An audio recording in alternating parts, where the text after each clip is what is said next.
Pierre Perret est bien au-dessus de ça.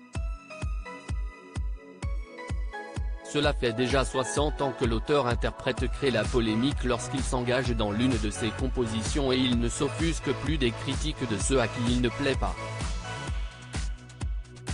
Lors de la sortie de son dernier album, en avril 2023, le chanteur âgé de 88 ans a étonné avec son single Paris saccagé dans lequel il peste contre Anne Hidalgo et les rues de Paris.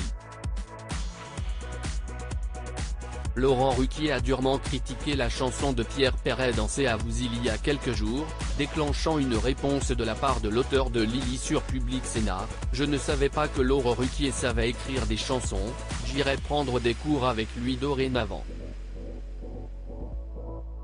Lors de son interview avec Rebecca Fitoussi diffusée le 2 juin 2023 sur Public Sénat dans l'émission Un Monde, Un Regard, Pierre Perret a avoué que les critiques lui glissaient un peu dessus.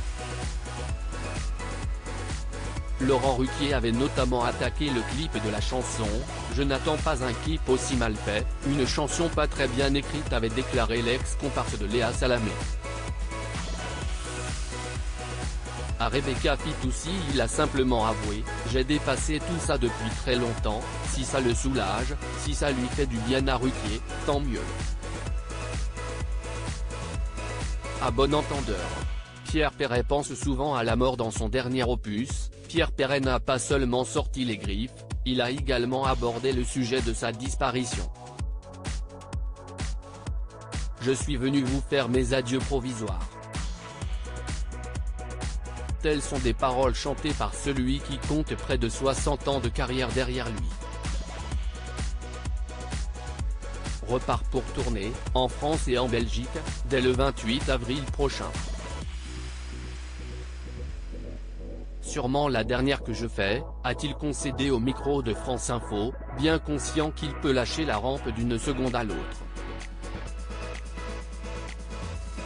Auprès de nos confrères de France Info le 17 avril dernier, Pierre Perret a notamment évoqué son rapport à la mort.